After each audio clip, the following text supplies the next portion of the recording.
خواب میں، عالم رویا میں، اللہ کی عزت کی قسم،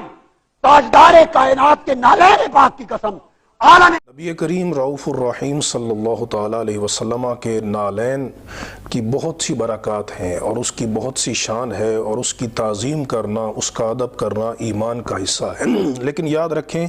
کہ اللہ رب العزت کے اسم جلالت کے ساتھ نبی کریم علیہ السلام کے نالین مبارک کی قسم اٹھانا یہ بہت بڑی جسارت ہے۔ اس کی شرعاً کسی طور پہ اجازت نہیں ہے، حتیٰ کہ علماء نے یہ بیان کیا ہے کہ قسم صرف اللہ تبارک و تعالیٰ کے نام کی اٹھائی جائے گی، اور اللہ رب العزت کے نام کے ساتھ پھر حضور نبی کریم علیہ السلام کے نالین مبارک کی قسم اٹھانا یہ شرعاً کس قدر غلط ہے، اس پر یہ حدیث ملاحظہ فرمائیں۔ صحیح بخاری میرے ہاتھ میں موجود ہے اور حدیث سند کے اعتبار سے بالکل صحیح ہے۔ امام بخاری نے کتاب الشہادات میں آپ نے نقل کیا ہے کہ وَلَا يُحْلَفُ بِغَيْرِ اللَّهِ، اللہ رب العزت کے نام کے علاوہ حلف نہیں اٹھایا جائے گا، قسم نہیں اٹھائی جائے گی۔ اور اس میں آپ نے حدیث نقل کی ہے 2679، اس میں حضرت عبداللہ بن عمر رضی اللہ تعالیٰ، عبداللہ بن مسعود رضی اللہ تعالیٰ عنہ سے مروی ہے کہ ان النبی علیہ السلام قال، کہ نبی کریم علیہ السلام نے ارشاد فرمایا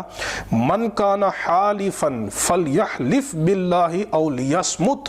فرمایا جو تم میں سے قسم اٹھانا چاہتا ہے تو وہ صرف اللہ کی قسم اٹھائے یا خاموش رہے۔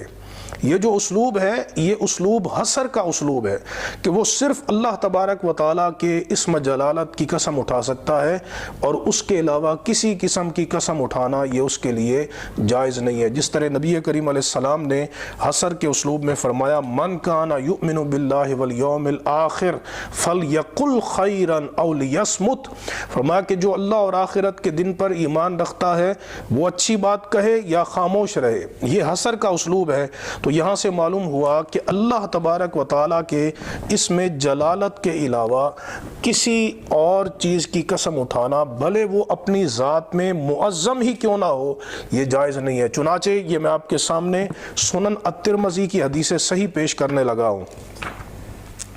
امام ترمذی نے کتاب النذور والایمان کے اندر حدیث نقل کی ہے، حدیث نمبر 1535 ہے۔ حضرت عبداللہ بن عمر رضی اللہ تعالیٰ عنہما، انہوں نے ایک بندے کو سنا کہ وہ کعبے کی قسم اٹھا رہا تھا۔ اب کعبہ بڑی حرمت والی جگہ ہے، بڑی تعظیم والی جگہ ہے، لیکن اس نے قسم اٹھائی لا والکعبہ، یہ لفظ آئے ہیں، امام ترمذی نے نقل کیا۔ تو حضرت عبداللہ بن عمر رضی اللہ تعالیٰ عنہما نے ارشاد فرمایا لا یحلف بغیر اللہ، آپ نے فرمایا اللہ رب العزت کے اسم جلالت کے علاوہ کسی کی قسم نہیں اٹھائی جائے گی۔ فإنی سمعت رسول اللہ صلی اللہ تعالیٰ علیہ وسلم، کہ میں نے نبی کریم علیہ السلام کو فرماتے ہوئے سنا من حلف بغیر اللہ فقد کفر او اشرک، کہ جس نے اللہ رب العزت کے علاوہ کسی کی قسم اٹھائی تو اس نے کفر کیا یا شرک کیا۔ اگرچہ کفر اور شرک اس معنی میں ہوگا کہ جب اس چیز کو مرتبے میں اللہ کے برابر سمجھا جائے، اذ نسویکم برب العالمین، مرتبے میں اللہ تبارک و تعالیٰ کے برابر سمجھا جائے تو اس وقت یہ حقیقی کفر بن جائے گا،